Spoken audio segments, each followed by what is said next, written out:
যাকে বহন করার জন্য বাংলাদেশের প্রত্যেকটি মানুষ অপেক্ষায় রয়েছে।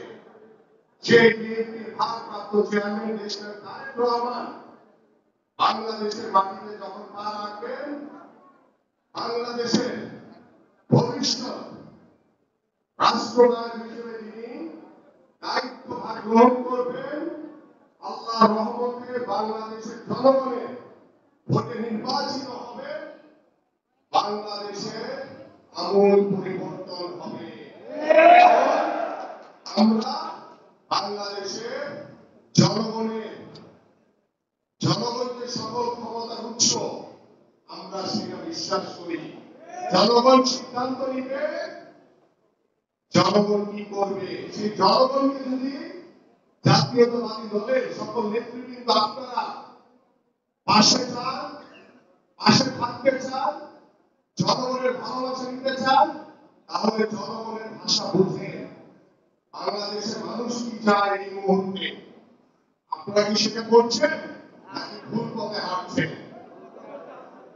এটা করা যাবে না, এটা করা যাবে না। আপনারা হয়তোবা ভুল করে বিএনপির হয়তোবা নাম বদনাম করছেন, কিন্তু আপনি আপনার নিজেকে ধ্বংস করে ফেলছেন। এটা করবেন না দয়া করে। দুষ্কৃতিকারীরা বা যারা নব্য হয়েছে, তারা বিভিন্ন বিশৃঙ্খলা তৈরি করে বিএনপির বদনাম করছে।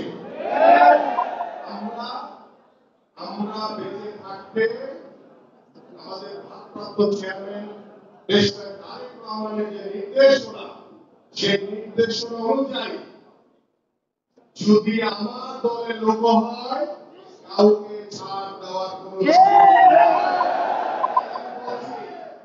যারা এই বিষয়টি হাঁটাহাঁটি করছে, তারা সতর্ক হয়ে যান।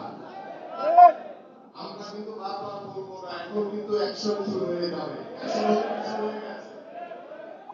এই জন্য বলছি, যদি বিএনপিকে ভালোবাসেন, জিয়া পরিবারকে ভালোবাসেন, বাংলাদেশকে ভালোবাসেন, তাহলে নিয়ম নীতির ভিতরে থাকেন, শৃঙ্খলার ভিতরে থাকেন, ধৈর্যের পরিচয় দেন। বাংলাদেশের 18 কোটি মানুষের যিনি আশা আকাঙ্ক্ষার প্রতীক, যার আমাদের বিএনপি করে না, এই নব্য বিএনপি এই কথা বলে না, এই নব্য বিএনপি আজকে বিভিন্ন জায়গায় চাঁদাবাজি করছে, লুটতরাজ করছে, দখলদারি করছে। দোষ হচ্ছে কার? আমাদের বিএনপি।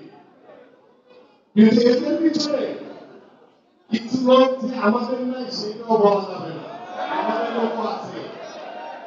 কিন্তু যারা আছে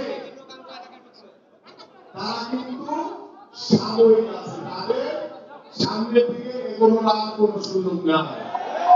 আমরা প্রত্যেকটি মহানগরে, প্রত্যেকটি থানায়, ওয়ার্ডে, ইউনিটে যারা এই ধরনের আওয়ামী লীগকে সাথে নিয়ে নব্য বিএনপি তৈরি করার চেষ্টা করছে, আমাদের সেই সকল নেতাদের কিন্তু আমরা নাম লিস্ট করতেছি।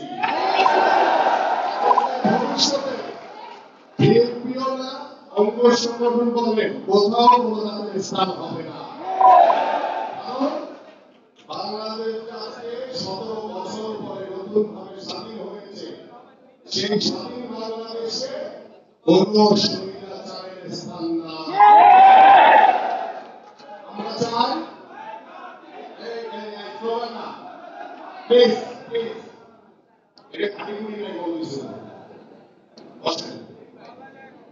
আমরা চাই বাংলাদেশের প্রত্যেকটি মানুষ আজকে যে গত 17 বছর যে দুর্বিষহ জীবনযাপন করেছে, আমরা চাই এই অন্তর্বর্তীকালীন সরকারকে সর্বাত্মক সহযোগিতা করতে। আমরা চাই পুলিশ প্রশাসন ভাইদেরকে সর্বাত্মক সহযোগিতা করতে।